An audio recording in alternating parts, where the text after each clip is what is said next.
In today's video lesson, we will be solving quadratic inequalities, and we will use what we know from quadratic inequalities in this lesson to expand that to polynomial inequalities during our class lesson. So here's what we're going to start with. We want to consider this equation in two variables, y equals x squared plus 2x minus 3. Now if we just go back to the old-fashioned way of doing this, we're going to complete this table for a few values. So when we put in when we put in negative 5 for x, we get 12. A negative 4 will give us 5. Negative 3 will get 0. Negative 2 for x gives us negative 3 for y. Negative 1 will produce negative 4. 0 for x gives us negative 3 for y. 1 will give us 0. 2 for x gives us 5 for y. And 3 for x will give us 12. So we can use this now to graph our polynomial. So I'm going to start with negative 5, 12, which should be right about there. Sorry guys. Trying to get this to work. There we go. Negative 5, 12 is right there.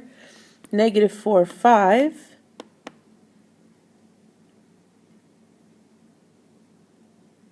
Going to be right there. Negative 3, 0, right there. Negative 2, negative 3.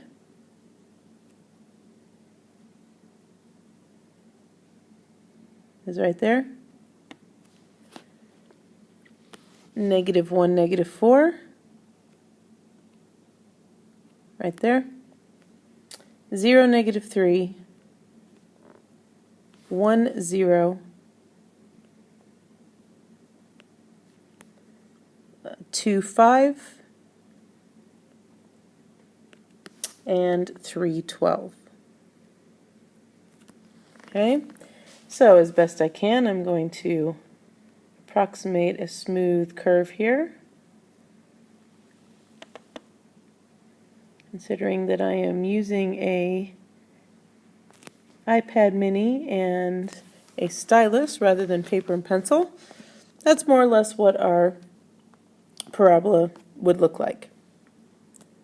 Okay, now on that graph, and if you need to, go back and pause the video for a moment while you get that copied, but once you have it copied, you should now be able to pick out some important points. So for example, what are the x-intercepts?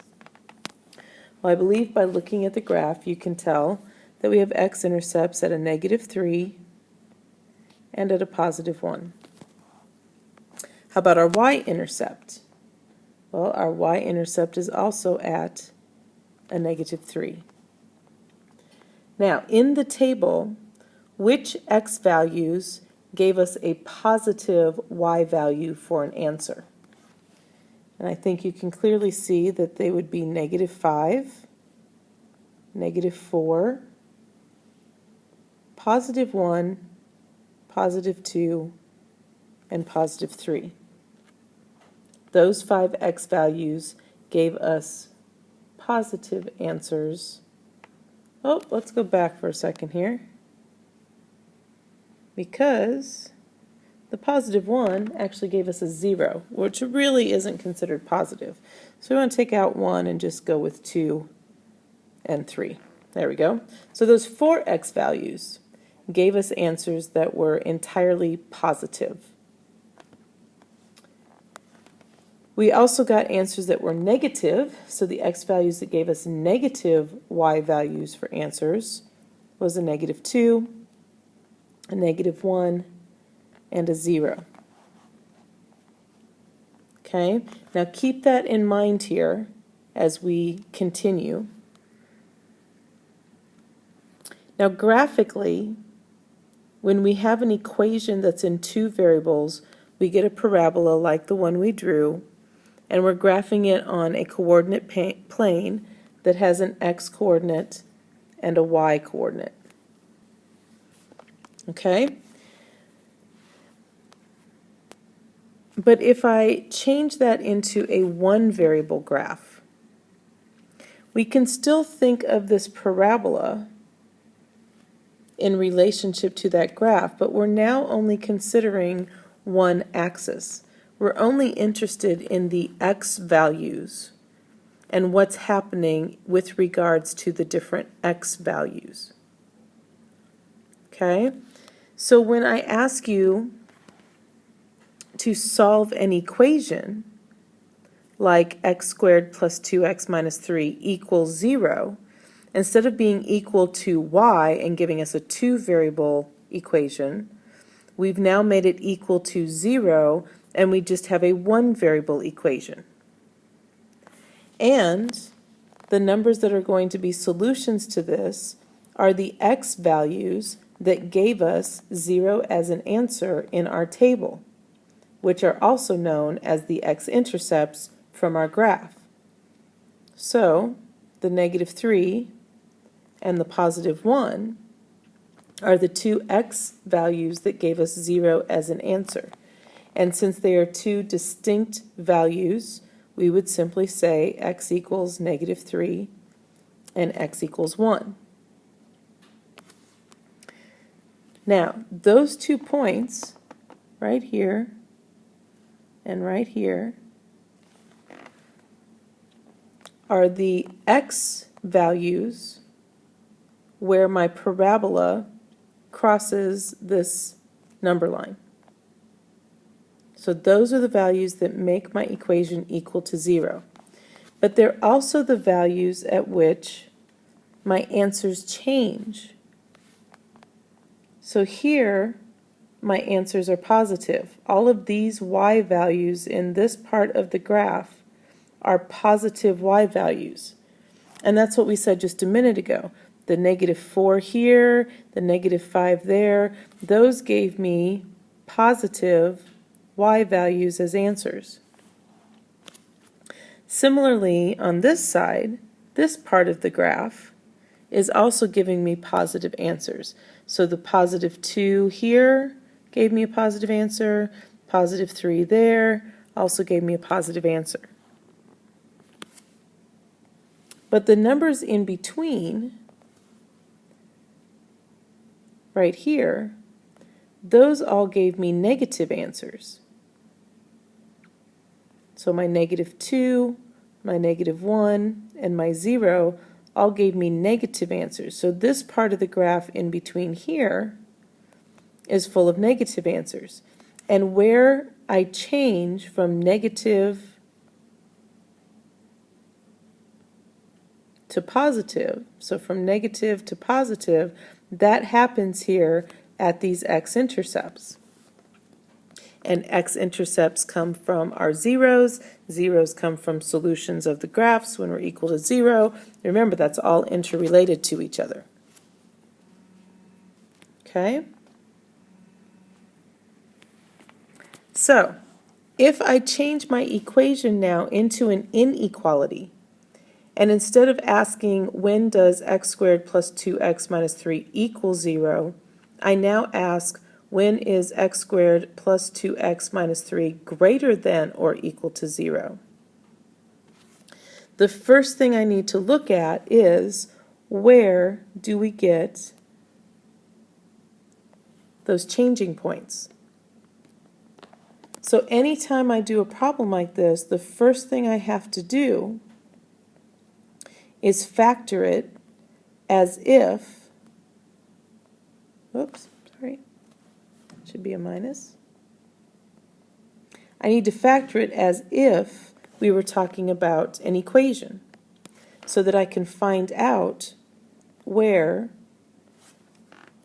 those intercept points would be, and therefore where my graph is going to change from positive answers here to negative answers here.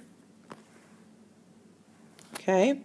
And then once I know these points, I can set up a number line just like we see here, but instead of graphing the entire parabola, I'm just going to graph those points. And then I just need to test. So if I pick a value here, what's going to happen? Am I going to get answers that are up here, or am I going to get answers that are down here? If I pick a number in this section, will I get answers up here, or will I get answers down here? And if I pick a number from this section, will answers be positive, or will answers be negative? But these intervals of numbers are all dependent on where my x-intercepts, or where my zeros, are going to be. I also have to pay attention to what to do at those zeros, because I need to know should they be included or not. And that, again, is all going to depend on that inequality sign. Okay? So, which values are solutions to this inequality? So which values, when I go back here, of x, gave me answers that were going to be greater than or equal to 0? So these x's, let me change my color here so quick. These x's all gave me answers that were positive. These x's all gave me answers that were positive. And this point and this point both gave me answers that actually were 0. So in terms of my solutions here, I'm talking about all the x values that were less than or equal to the -3, and all the x values that were greater than or equal to the +1. But since we usually want our answers in intervals notation, my final solution would read -∞ up to the -3, bracket, because we want -3 to be included, and then union with 1, and again we need the bracket there to include 1, up to +∞. This tells me that I had the left branch and the right branch as the parts of the graph that were greater than or equal to the 0. Okay? Now if I turn this around and I ask which values give me answers that are less than 0, then again I need to think about my number line and my 2 points, which were at -3 and +1, those are my zeros. And I need to think, where was the graph below the number line? Where did I get answers that were less than 0? And that happened in this section in between, because that's where the graph dipped down below my x-axis.